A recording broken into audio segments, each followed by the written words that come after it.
Bueno, fue ex ministro de Economía de la Nación en el final de la gestión de Mauricio Macri. Además fue ministro de Economía de la provincia de Buenos Aires con María Eugenia Vidal y es director de Empiria Consultores. Ahora, Hernán Lacunza, gracias por acompañarnos esta noche.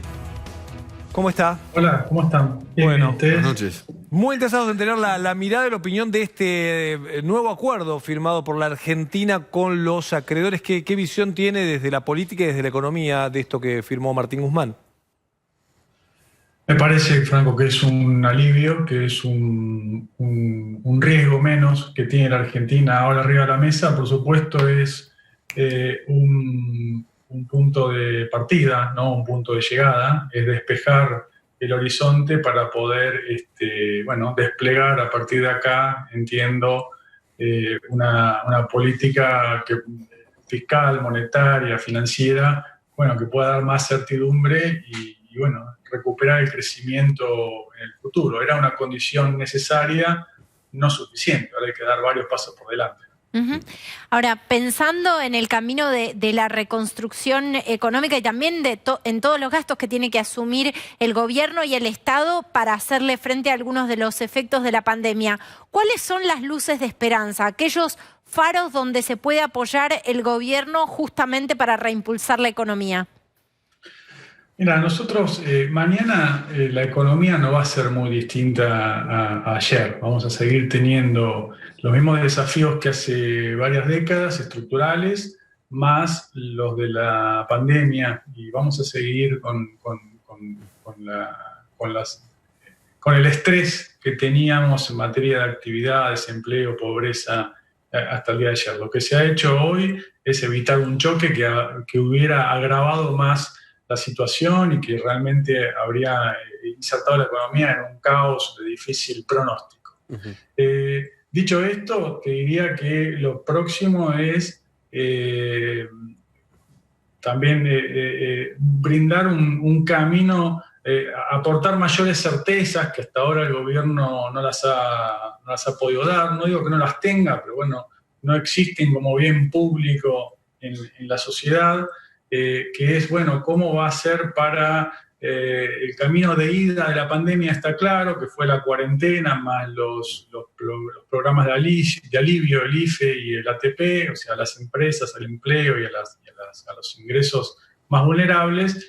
Ahora hay que hacer el camino de vuelta de esa post-pandemia y hay que recobrar un sendero de equilibrio fiscal, que sea sustentable. O sea, para que no tengamos problemas de deuda en el futuro, tenemos que tener en claro que no tenemos que tener déficit, que no tenemos que financiar, o sea, que el Banco Central no es la cajita de la felicidad que podemos manotear de ahí cada vez que necesitamos dinero y que no tiene efectos colaterales. Entonces me parece que es reconstruir todas esas... La pandemia nos deja un poco patas para arriba, mostrar cuál va a ser el sendero de la recomposición de esos equilibrios, justamente como para dar certezas a futuro, ¿no? ¿Qué tal, Lacunza? ¿Cómo le va? Gracias por la entrevista. ¿Cuáles serían las 2 o 3 medidas que usted implementaría si estuviera en el lugar de Guzmán después de este acuerdo?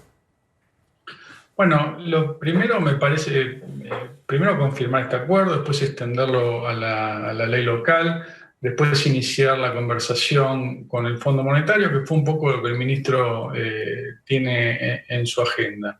Lo que no termina de quedar claro, Nicolás, es esta programación de lo que, si no se quiere llamar plan económico, que no se llame. La verdad que la semántica es más o menos indiferente, pero sí cómo vamos a hacer, qué va a pasar con el gasto público, qué va a pasar con los recursos, con los impuestos, cuál es el agujero que hay que llenar, cómo se va a financiar, cuánta emisión va a hacer falta del Banco Central, cuánta emisión de deuda local, con una serie de definiciones que hasta ahora el gobierno, en casi 8 meses de gestión, no ha dado a conocer, que son herramientas de gestión de un gobierno, pero por encima de eso son bienes públicos, o sea, de información con la cual los ciudadanos, los inversores, los ahorristas, en nuestro carácter de consumidores y de productores, tomamos decisiones, alocamos nuestros ahorros o en pesos, o en moneda extranjera, o en plazo fijo, o en acciones. Dar asfaltar ese camino para que el sector privado, que va a ser, Nicolás, el sector privado el que nos saque de la recesión, no el sector público.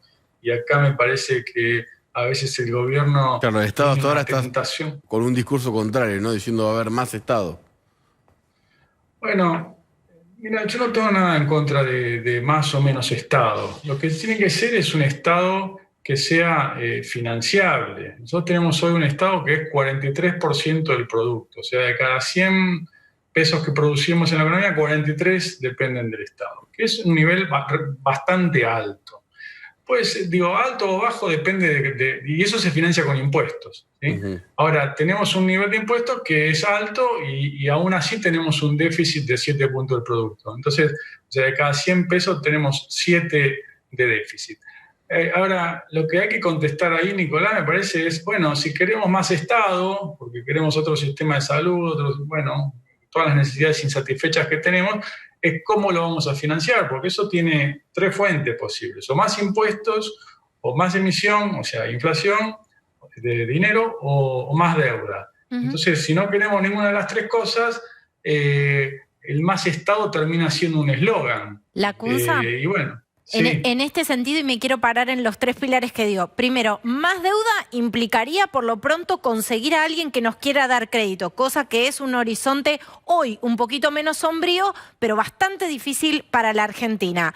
Le pregunto, ¿más impuestos? ¿Resiste la Argentina o el aparato productivo argentino más impuestos? Y si estuviera usted quizás en la silla de Martín Guzmán, ¿pensaría en proponer una baja impositiva? Y después, como tercera pregunta, ¿cree usted que el nivel de emisión actual es preocupante y que puede generar una espiral inflacionario? Primero, creo que la Argentina no soporta mayor nivel de presión impositiva, o el sector privado, el sector productivo. De hecho, hace 10 años que estamos medio en un pantano sin poder crecer porque tenemos, bueno, un nivel de Estado que, bueno, no sé si es alto o bajo, pero no lo podemos financiar. Entonces, es más importante que subir o bajar impuestos es dar esa certeza fiscal de que no va a haber sorpresas, porque si no, no va a haber inversión. Entonces, si no, los empresarios se hacen cortoplacistas, se hacen miopes, entonces se hacen rentísticos, porque apenas sacan una renta, se la llevan afuera o no la reinvierten. Entonces, te diría que más importante es decir, y justamente para que la deuda sea sustentable, para que no tengamos un problema otra vez con la deuda dentro de X años, es que no tengamos más déficit. ¿Sí? Porque al fin y al cabo la deuda es la consecuencia, el origen es el déficit. Entonces, más que declaraciones solemnes sobre acuerdos para no volver a endeudarnos, sería más conducente hacer declaraciones consensuadas, solemnidad es irrelevante, consensuadas en el Congreso, por ejemplo, con todas las fuerzas políticas de que, bueno, no vamos a seguir, vamos a ir a un camino, hoy partimos de un déficit muy alto por la pandemia, pero vamos a hacer un camino de sustentabilidad fiscal, esto que el ministro insiste tanto con esa palabra, de convergencia a un equilibrio, no este año, no el año que viene, pero sí dentro de 2 o 3 años, que entonces dé previsibilidad, y entonces eso no este año, no el año que viene, porque no va a haber espacio para bajar impuestos, pero sí que en un par de años podemos empezar a bajar los impuestos. ¿Sí? Para cerrar, muy breve, pero me parece que vale la pregunta política porque, bueno, usted le tocó ser el ministro en el final del gobierno de Macri, después de la derrota electoral y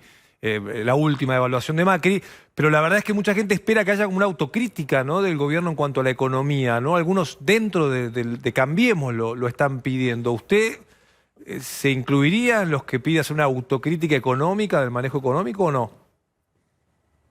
Franco, la autocrítica ya la hemos hecho, si quiere la repito, digamos. Evidentemente no dio el resultado en términos de bienestar el programa económico, midiendo bienestar por crecimiento e inflación, pero sí construyó mejores pilares en términos de, a ver, si la deuda es consecuencia del déficit, bueno, el déficit en el gobierno de Macri se redujo de 4 puntos del producto a 0, el déficit primario, con lo cual, casi 0, con lo cual hubo condiciones que obviamente tuvieron un costo político muy, muy elevado y un costo social, por ejemplo, la suba de las tarifas, pero bueno, hoy un poco lo que me preocupa es que se está otra vez generando, por ejemplo, se congelan tarifas, por ejemplo, se postergan o se anuncian gastos sin tener bien en claro cómo se van a financiar. Bueno, en la medida que no tengamos un programa consistente hacia adelante, o que digamos dónde vamos a sacar los recursos, estamos haciendo medio promesas en el vacío, y eso va a generar problemas a futuro. Así que diría que el próximo paso es brindar esa trayectoria de corto plazo, o sea, en el segundo semestre de 2020, pero también un horizonte de mediano plazo sin eslóganes. No es más Estado, es, mejor Estado o cómo lo vamos a financiar. No es la emisión no genera inflación, porque entonces descubrimos la maquinita de la felicidad y eso sabemos que no es cierto. No es vivir con lo nuestro porque necesitamos comerciar con el mundo y competir para ser más ricos y mayor bienestar en una moneda competitiva, o sea, no cerrados y que nadie nos pueda vender nada, porque eso es bajar el bienestar. Así que me parece, Franco, que es la hora dado que pudimos sacar la cabeza de abajo del agua, que era esta presión de un default posible, ahora que podemos mirar un poquito más lejos en el horizonte, es la hora de de consensuar algunas políticas que no es que cada vez que llega un gobierno haya que empezar de cero o resetear todo como si la historia no importara. Gracias por estos minutos. Gracias. Hernán Lacunza. A ustedes. Buenas noches.